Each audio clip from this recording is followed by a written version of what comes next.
बिस्मिल्लाहिर्रहमानिर्रहीम। अस्सलाम वालेकुम नाज़रीन, इरफान हाशमी आपको प्रोग्राम दो टूक में खुश आमदीद कहता हूँ और इस्लामाबाद से हमारे साथ मौजूद हैं इब्राहिम राय साहब। राय साहब अस्सलाम वालेकुम। वालेकुम अस्सलाम। राय साहब, आज पाकिस्तान की तारीख का एक ऐसा फैसला आया है जिसने, मुझे ऐसा लगता है कि कौम को डिवाइड कर दिया और सियासी जमातों को भी डिवाइड कर दिया है। लोग ये कहते हैं कि जनाब ये आइन और कानून के मुताबिक फैसला था, जो रूल्स थे उसके मुताबिक सुप्रीम कोर्ट ऑफ पाकिस्तान ने आइन के मुताबिक ये फैसला दिया और आइन से के खिलाफ नहीं था, आइन के बिल्कुल ऐन मुताबिक ये फैसला आया। राजा साहब, था या नहीं था, 5-0 से ये फैसला आया है और यूनानिमस फैसला है। 5 जजेस एक तरफ खड़े थे और हुकूमत के खिलाफ, और हुकूमत को बहाल किया गया है।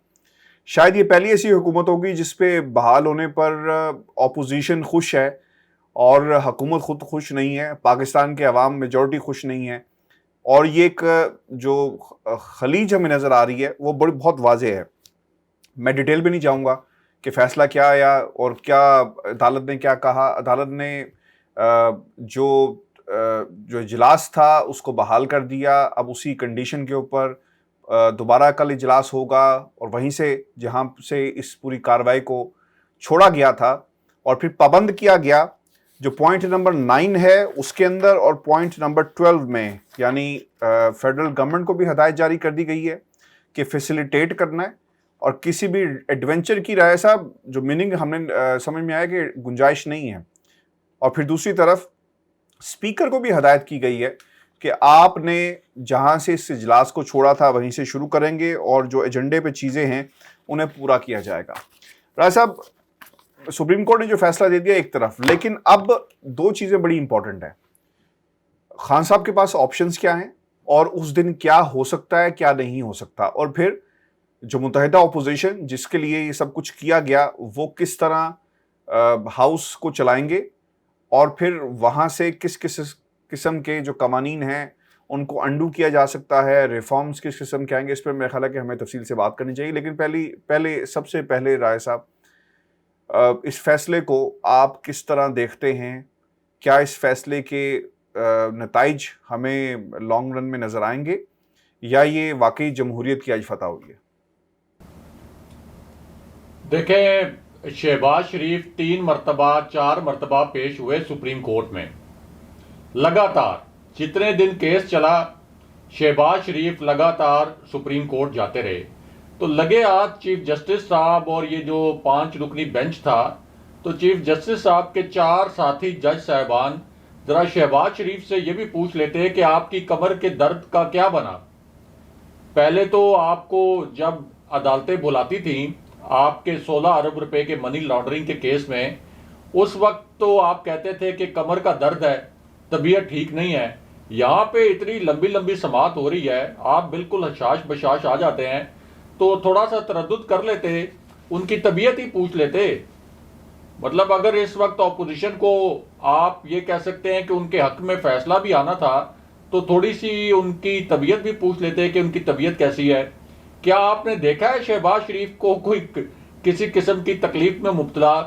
फिर आसिफ अली जरदारी, जिनके ऊपर 8 अरब रुपए की जाली ट्रांजैक्शन का केस है और जो हमेशा अदालत से इस्तिस्ना हासिल करते रहे कि मेरी तबीयत ठीक नहीं है तो मुझे पेशी से इस्तिस्ना दिया जाए और मेरी जमानत को तोसी दी जाए, वो भी हमें नजर आए बिल्कुल पार्लियामेंट के अंदर बिल्कुल हशाश बशाश।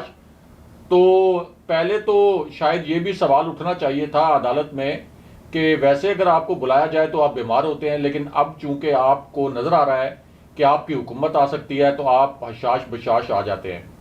अब आ जाएं जो आपने कहा कि डिवाइड की बात, कि इससे कौम में एक डिवाइड पैदा होगी।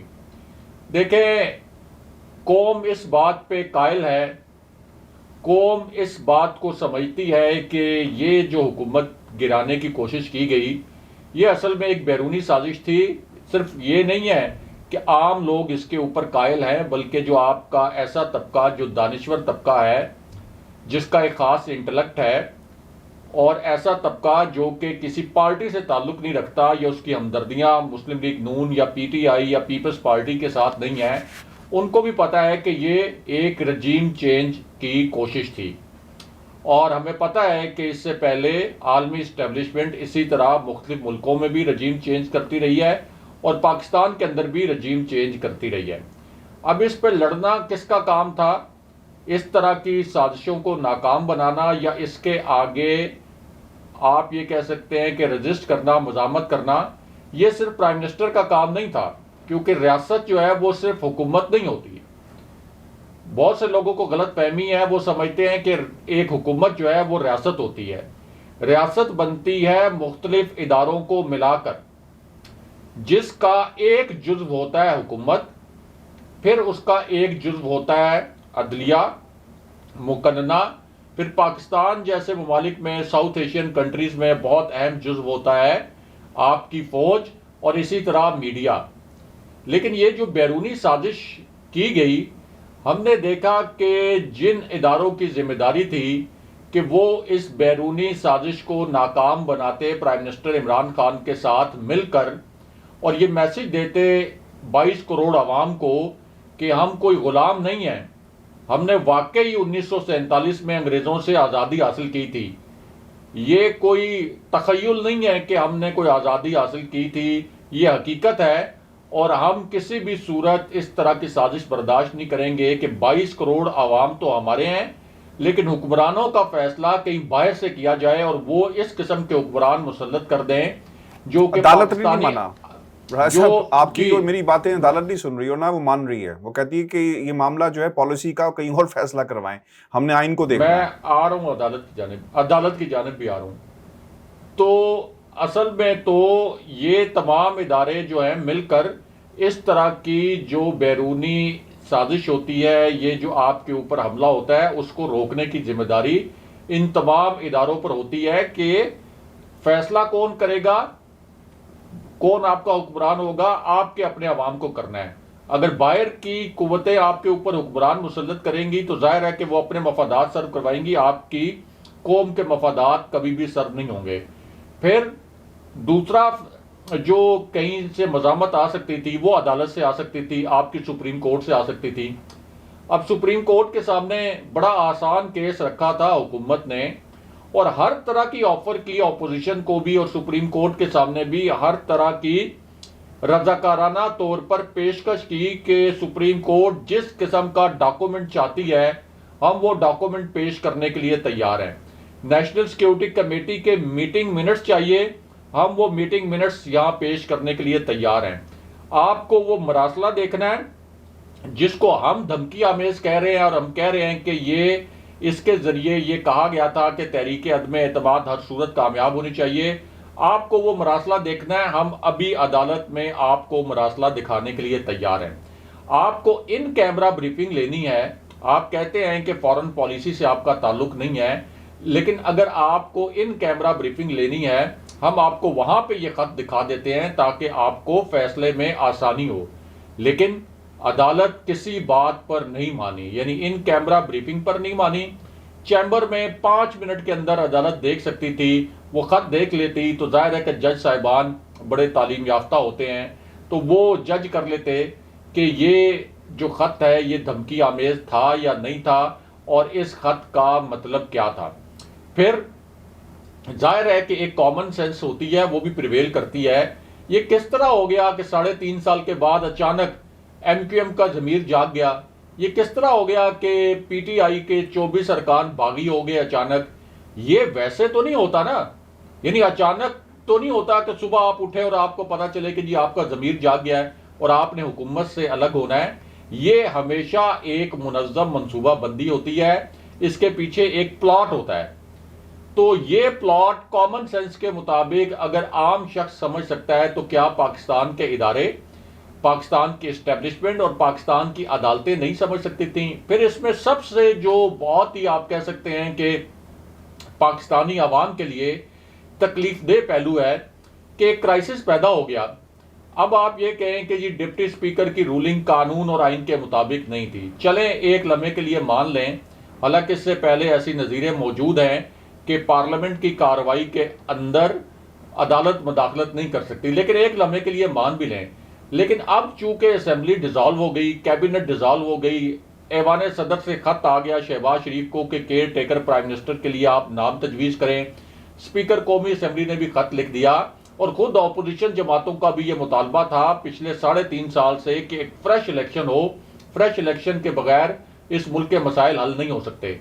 तो अदालत के पास तो बड़ा आसान ऑप्शन आ गया था कि मुल्क को क्राइसिस से निकालने के लिए, मुल्क को तकसीम होने से बचाने के लिए, क्योंकि इस फैसले से भी कौम तकसीम हुई है, उससे बचाने के लिए एक 90 दिन के अंदर इलेक्शन का कहा जाता है कि जी ठीक है, इलेक्शन कमीशन एक शफाफ इलेक्शन करवा ले। और उस फैसले से शायद कौम तकसीम ना होती, क्योंकि अपोजिशन की तो पहले ही ये डिमांड थी। और तहरीक इंसाफ के जो सपोर्टर्स हैं और इसी तरह जो आम पाकिस्तानी हैं जो इस बात पर कायल हैं कि ये एक बैरूनी साजिश है, वो भी मायूस ना होते, और फिर दूध का दूध पानी का पानी इस तरह हो जाता कि 3 महीने में जब इलेक्शन होता तो पता चल जाता कि अवाम ने इमरान खान साहब की बात पर यकीन किया है कि ये साजिश थी बैरूनी, उनको वोट दिया है, या फिर अपोजिशन की बात पर यकीन किया है कि इमरान खान कोई ड्रामा कर रहे हैं और अपोजिशन को वोट दिया है। यानी ये फैसला हमेशा अवाम को करना चाहिए इलेक्शन के अंदर, और कि आपका हुक्मरान कौन होगा। लेकिन बड़ी बदकिस्मती है कि हमारे सर के ऊपर मुसल्लत किए गए हैं हुक्मरान, जो मुसल्लत किए अब जाने हैं वो अमरीकी और आलमी इस्टेब्लिशमेंट की जानिब से किए जा रहे हैं। तो आप अंदाज़ा कर लें कि फिर इस मुल्क की सलामती के साथ, खुद मुख्तारी के साथ किस किस्म का खिलवाड़ होगा। फिर जो हुक्मरान इस बैरूनी साजिश के नतीजे में आ रहे हैं, कम से कम एक मरतबा उनका प्रोफाइल तो देख लेना चाहिए। यानी आप देखें कि किस तरीके से पाकिस्तानियों के साथ भेड़ बकरियों वाला सलूक होने वाला है कि हमजा शहबाज को पंजाब में चीफ मिनिस्टर बना रहे हैं, और नून लीग के अंदर भी हैरानी की बात है कि उनके लीडर्स में से कोई भी नहीं बोलता। यानी ऐसे लोग जिनकी उम्रें गुजर गई नून लीग के अंदर और पार्टी के लिए वो जिद्दोजहद करते रहे, वो उनमें से कोई भी नहीं बोलता कि ये क्या सिस्टम है कि शहबाज शरीफ को आप प्राइम मिनिस्टर बना रहे हैं, चीफ मिनिस्टर बना रहे हैं हमजा शहबाज को, और वो भी इस वजह से कि मियां नवाज शरीफ और मरियम नवाज नायल हैं। बाकी आप ओहदे बांटेंगे, जैसे इसहाक डार को वजीर खजाना बना दिया था वो भी रिश्तेदार, आबिद शेर अली को वजीर बना दिया था वो भी रिश्तेदार, यानी अपने रिश्तेदारों में बांटेंगे। तो ये कोई बादशाहत है, कोई आज से 300 साल 400 साल पुराना दौर आप वापस लेके आ रहे हैं यहाँ पे। किस तरीके से इनको हमारे बिल्कुल ठीक है, ये ऑप्शंस हैं, बादशाह, शहजादे, शहजादियाँ, बिल्कुल इसी तरह हो रहा है। खान साहब के पास ऑप्शंस क्या हैं? हमें ऑप्शंस पे हम बात कर लेते हैं। अब क्या करेंगे, क्या बेहतरीन स्ट्रैटेजी हो सकती है? क्योंकि व्यूअर्स ये जानना चाहते हैं, ये बातें हमारी और आपकी तो हम कई अरसे से कर रहे हैं कि इनको मरूसियत को, बादशाहत को ख़त्म होना चाहिए, अदालतें सोई हैं, स्क्रिप्ट राइटर्स क्या लिख रहे हैं, सब बातें। खान साहब के पास अब क्या ऑप्शंस हैं? कल इजलास होने जा रहा है, बुला लिया गया है, और ख़बरें अब ये भी आ रही हैं कि शायद फरमान, ये जो शाह फरमान साहब हैं गवर्नर खैबर पख्तूनख्वा, उन्होंने भी कहा है कि शायद वो मुस्ताफ़ी हो जाएं। इस किस्म की बहुत सारी ख़बरें भी आ रही हैं। MQM का क्या किरदार है उस पर भी हम बात करेंगे। पाकिस्तान की जो दीगर जमातें, इनका क्या किरदार होगा, क्योंकि नज़रिया ज़रूरत की ये बात आज कर रहे थे राय साहब, लेकिन जिस तरफ ये इकट्ठे होकर खड़े हुए थे तो नज़रिया ज़रूरत इनसे बेहतर तो कोई नहीं जानता क्या है।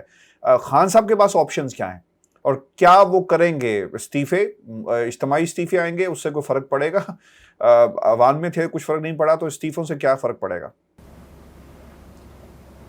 देखें, इस वक्त ऑपोजिशन की हिकमत अमली तो ये नज़र आ रही है कि वो ये पूरा टेन्योर लेके जाएं 2023 तक, ताकि एक जो प्राइम मिनिस्टर का मोमेंटम बना हुआ है, जो आवाम का गमो गुस्सा है, प्राइम मिनिस्टर इमरान खान उसको चैनलाइज ना कर सकें और 1.5 साल में ये गमो गुस्सा किसी हद तक कम हो जाए और लोग भूल जाएं कि किस तरह ये एक बैरूनी साजिश के नतीजे में इक़्तिदार में आए थे।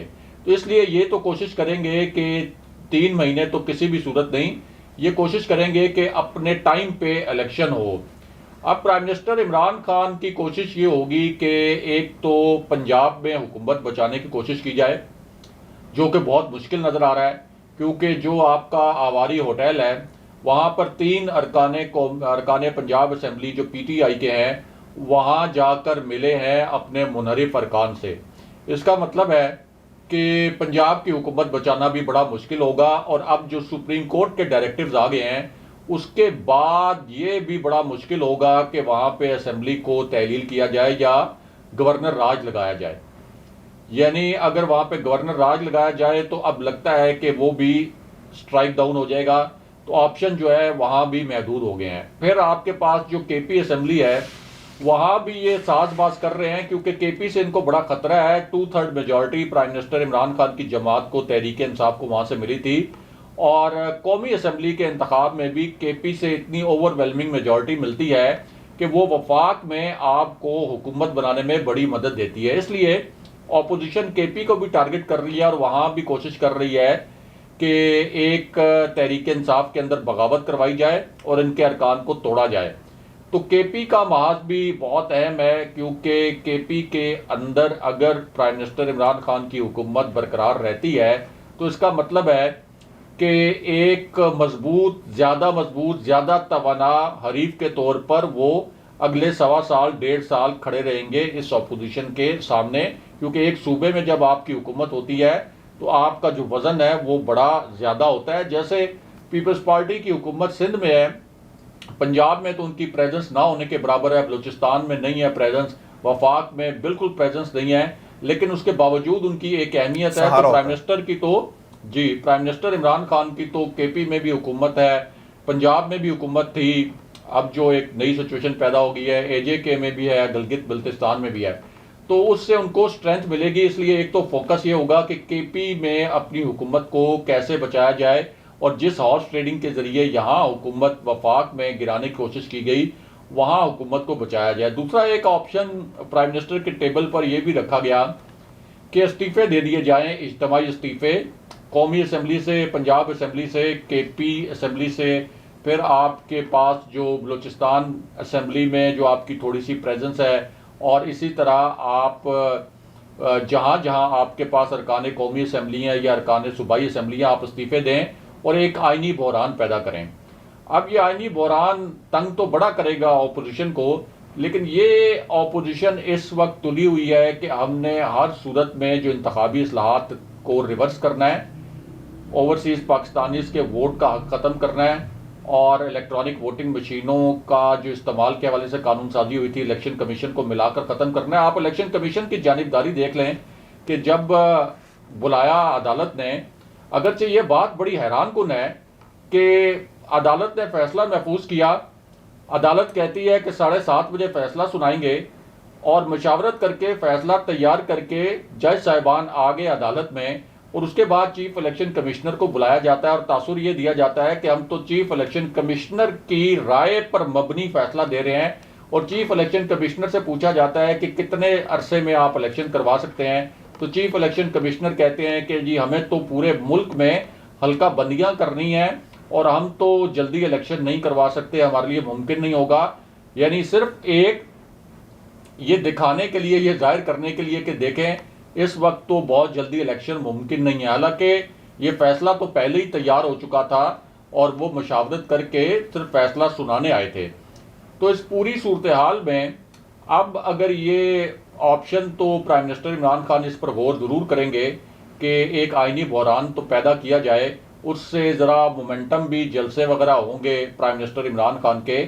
लेकिन मीनवाइल जब तक वो ज़िमनी इलेक्शन होगा उस वक्त तक ऑपोजिशन जो है ये पीछे कौमी असेंबली में इसको खुलकर खेलने का मौका मिल जाएगा, इसी तरह सूबाई असेंबली में भी खुलकर खेलने का मौका मिल जाएगा, और ये बहुत से कवानीन पास भी करवा लेंगे। तो इसलिए जहाँ इसके फ़ायदे हैं वहाँ पे नुकसानात भी हैं, और फिर कुछ अरकान कौमी असेंबली और कुछ अरकान सूबाई असेंबली पीटीआई के अंदर ऐसे भी हो सकते हैं कि अगर उनको इस्तीफ़ों का कहा गया तो हो सकता है 2-4 लोग मज़ीद ऐसे निकल आएँ जो ये कहें कि हम इस्तीफ़े नहीं देंगे। इसलिए एक मुश्किल फैसला प्राइम मिनिस्टर इमरान खान को करना है। 1-2 वज़रा ऐसे थे जिन्होंने प्राइम मिनिस्टर को ये एक ऑप्शन के ऊपर गौर करने के लिए कहा कि आप सदारती इमरजेंसी लगा दें और आप करें, आपके पास ये ऑप्शन है कि ये बैरूनी साजिश है, और जिस तरह से आर्टिकल 5 को कौमी असेंबली में इन्वोक किया गया था तहरीक अदम एतमाद के मामले पर, तो बैरूनी साजिश के कॉन्टेक्स्ट में आप चीफ एग्जीक्यूटिव हैं, अब तो आप बहाल हो गए हैं, ज़ाहिर है प्राइम मिनिस्टर को बहाल कर दिया है सुप्रीम कोर्ट ने, और कैबिनेट भी बहाल हो गई है, तो आप कैबिनेट से फैसला मंजूर करवाएं, यानी कैबिनेट उसकी मंजूरी दे, उसको एक आइनी प्रोटेक्शन हासिल हो जाए, और फिर ऐवान सदर से एक आप यानी सबरी भेज के ऐवान सदर से एक एडवाइस, आपकी एडवाइस के ऊपर ऐवान सदर से एक हुक्मनामा जारी हो जाए। तो क्योंकि ऐवान सदर का जो रोल होता है वो तो सेरिमोनियल होता है, एक समरी प्राइम मिनिस्टर हाउस से ही मूव होती है, प्राइम मिनिस्टर ऑफिस से, और ऐवान सदर एक सेरिमोनियल रोल में उस पर सिग्नेचर कर देता है। तो इस किस्म के मशवरे तो प्राइम मिनिस्टर को दिए गए हैं, लेकिन प्राइम मिनिस्टर इमरान खान के लिए मुश्किल फैसला होगा। इमरजेंसी की जानिब प्राइम मिनिस्टर इमरान खान किसी भी सूरत नहीं जाएंगे, क्योंकि वो भी अदालतों से स्ट्राइक डाउन हो जाएगी। फिर जो गवर्नर राज वाला ऑप्शन है वो भी इतना प्रैक्टिकल अब नज़र नहीं आ रहा। तो आखिरी ऑप्शन प्राइम मिनिस्टर के पास यही है कि वो अपना मुकदमा अब आवाम के पास ले जाएं, क्योंकि जितनी बड़ी तादाद में आवाम इस वक्त उनके साथ हैं, इस मोमेंटम को कायम रखना चाहिए।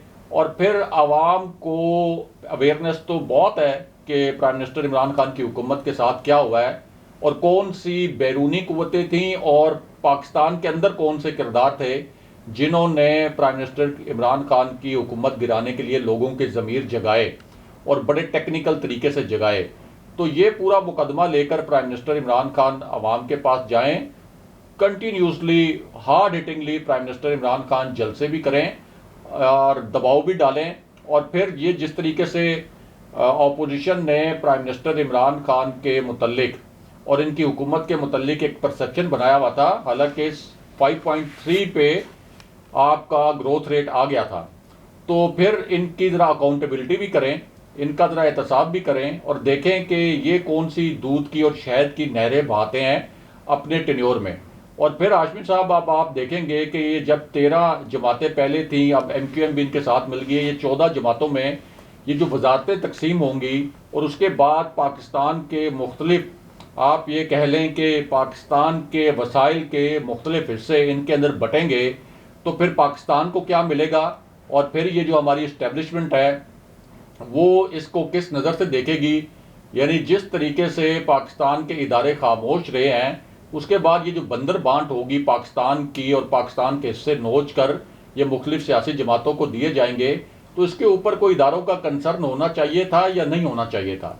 बैरूनी साजिश, फिर ऐसे अनासिर जो कि पहले आप आजमा चुके हैं, 30 साल तक यहाँ पे हुक्मरान रहे, 1 इंच मुल्क आगे नहीं बढ़ा, ऐसे अनासिर जिन्होंने फ़ौज के खिलाफ साजिशें की, जिन्होंने इंटरनेशनल लेवल पर फ़ौज को तनहा किया, और उसके बाद मोरूसी सियासत के किरदार भी, और अब 13-14 जमातों में पाकिस्तान के वसाइल तकसीम होंगे। तो क्या इस्टेब्लिशमेंट इस मुल्क की स्टेक होल्डर नहीं है? क्या दीगर इदारे इस मुल्क के स्टेक होल्डर नहीं हैं? क्या अदालतों का काम नहीं है कि वो इस तरह के मामलात के ऊपर जब खुद नोटिस भी ले रहे हैं या कोई पटिशन भी जाती है, तो फिर जब फैसले करने हैं तो इन तमाम अवामिल को देखकर फैसले किए जाएं।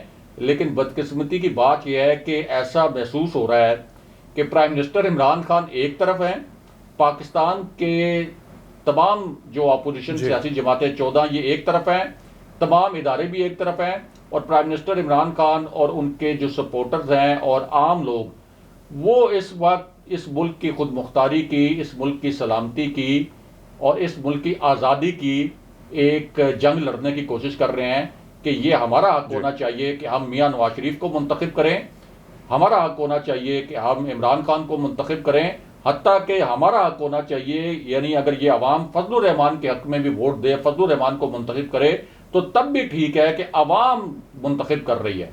लेकिन अगर बाहर से इम्पोर्ट होंगे हुक्मरान, तो इसका मतलब है कि फिर हम आज़ाद नहीं। जो प्राइम मिनिस्टर इमरान खान की शख्सियत को जानते हैं, तो प्राइम मिनिस्टर इमरान खान इस्तीफे का ऐलान तो नहीं करेंगे।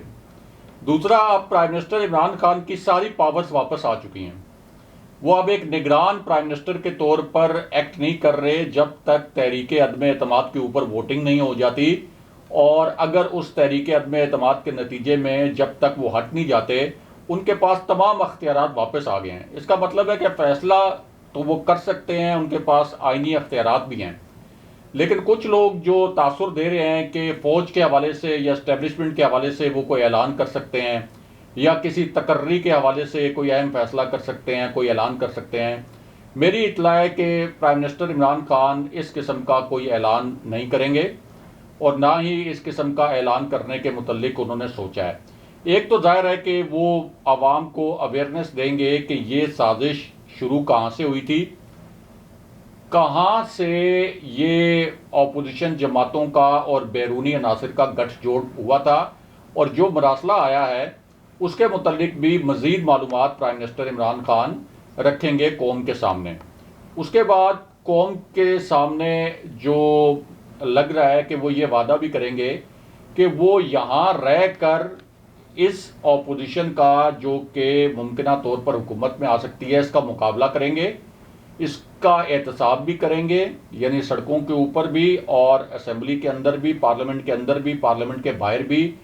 तो इस हवाले से भी प्राइम मिनिस्टर इमरान खान ऐलान कर सकते हैं कि मैं कुछ लोग ये तासुर दे रहे थे कि तहरीक इंसाफ के जो रहनुमा हैं वो बाहर चले जाएंगे। प्राइम मिनिस्टर इमरान खान को भी इस्टेब्लिशमेंट चाहेगी कि वो बाहर चले जाएं ताकि मुल्क के अंदर सियासी इस्तेहकाम रहे और प्राइम मिनिस्टर इमरान खान को जलसे जुलूस न करें और उसके बदले में उन्हें कोई ये गारंटी दी जाए कि अपोजिशन उनके खिलाफ कोई जाली मुकदमात नहीं खोलेगी। लेकिन प्राइम मिनिस्टर इमरान खान यहीं रहेंगे, वो मुल्क से बाहर जाने वाले नहीं हैं और तहरीक इंसाफ को अगर हुकूमत चली भी जाती है तो वो लेके चलेंगे। तीसरा जाहिर है कि वो कुछ कानूनी और आइनी ऑप्शंस के ऊपर अपनी कानूनी टीम से मशावरत भी ज़रूर करेंगे। अब चूंकि कह दिया है सुप्रीम कोर्ट ने अपने डायरेक्टिव्स में कि कौमी असम्बली का इजलास मौखर नहीं किया जा सकता, यानी अब उन्होंने अपने फैसले से मशरूत कर दिया है, हर तरीके से कोशिश की है कि हुकूमत के जितने कानूनी और आइनी ऑप्शंस हो सकते हैं उनको बंद किया जाए। इतना तो शायद अपोजिशन ने भी नहीं सोचा होगा कि किस तरीके से कानूनी और आइनी रास्ते हुकूमत के बंद करने हैं। जिस किस्म का यह फैसला आया है, डेट दे दी गई है। अमूमन तो स्पीकर का अख्तियार होता है कि किस दिन कौमी असम्बली का इजलास बुलाना है, लेकिन इस दफ़ा पहली मरतबा हमने देखा कि सुप्रीम कोर्ट ने बताया कि इस दिन इजलास होगा, फिर सुप्रीम कोर्ट ने बताया कि इस वक्त तक होगा, 10:30 बजे का सुबह का टाइम दिया और फिर ये भी कहा कि मौखर नहीं होगा और तहरीक अदम एतमाद पर जब तक वोटिंग नहीं हो जाती, ये मुकम्मल नहीं हो जाता अमल, इजलास ख़त्म भी नहीं होगा।